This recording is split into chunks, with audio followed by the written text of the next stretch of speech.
After months and months of anticipation, the Snyder fans have been foaming out the mouth for Zack Snyder's latest sci-fi magnum opus. Was it worth the wait and the hype? Sorry to say, not a chance in hell. In fact, this might be one of the worst films I've seen in 2023.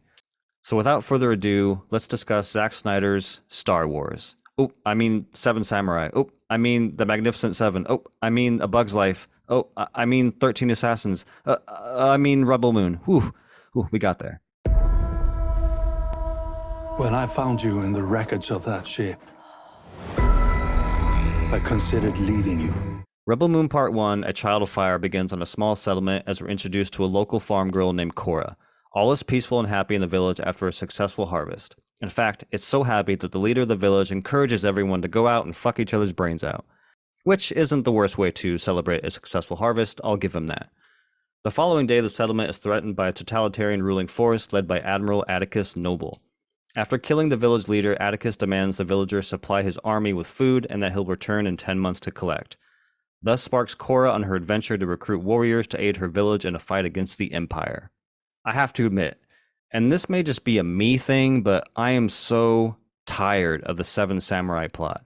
And don't get me wrong, Seven Samurai is one of the greatest films ever made, but how many times do we have to endure this plot? Unfortunately, Rebel Moon does literally nothing to expand upon this already tired storyline.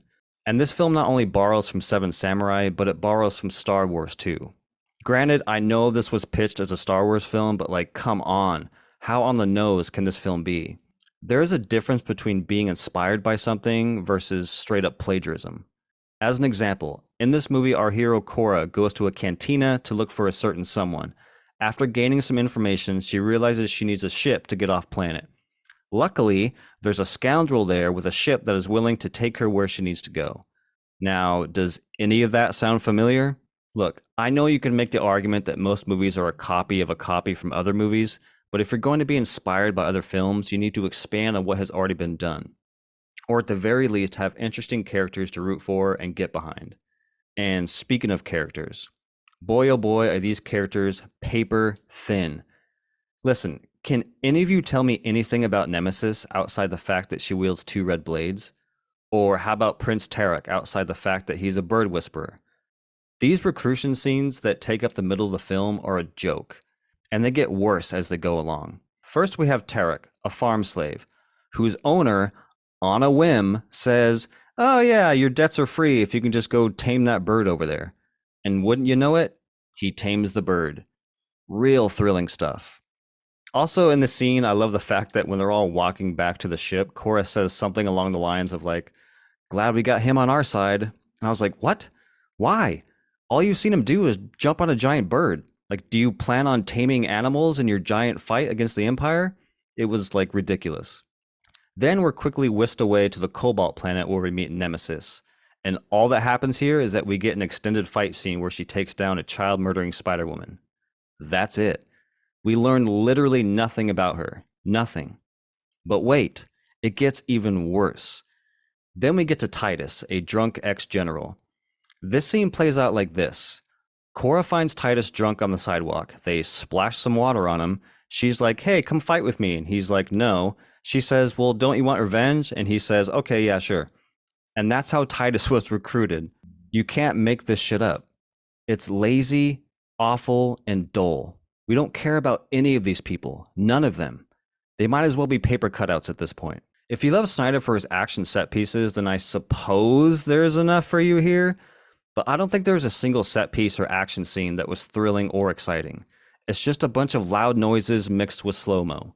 The only action scene that was remotely interesting is when the soldiers were going to rape one of the village women and Cora stops them. I at least felt something in that scene. At least they build up how disgusting these characters were so that when Cora shows up, you're ready for them to get their ass beat. But outside of this action scene, the rest of the action that is sprinkled out through the film is just lifeless. The only thing really positive I could say about this film is that at least the villain Atticus Noble was fun to watch. The first time we're introduced to him was actually pretty nail-biting. It reminded me a lot of the opening scene from Inglourious Basterds. Noble shows up in his uniform and a smile, and you know something bad is about to go down. And it's not a matter of if, it's a matter of when. And I love that Snyder chose to eliminate the score from Noble's introduction. Having the music cut out for so long as the scene gets longer and longer really puts you at unease. It was a very effective way to introduce the big bad of the film. And unfortunately, that's where my positives start and end. The characters are uninteresting, the action is boring, and the themes and messages this movie is trying to convey ring pretty hollow, as the themes of good versus evil, hope, and sacrifice. They've been made in better movies.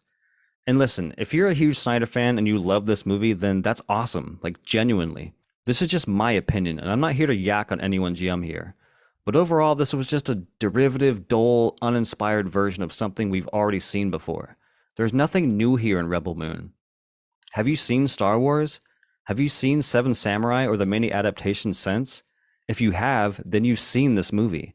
I wish this was better, as I know Snyder is a talented filmmaker, but this ain't it. The critics got this one right. Okay, that's it, folks. If you like the sound of my voice, please hit that like button and subscribe. And until the next time, I say cheers.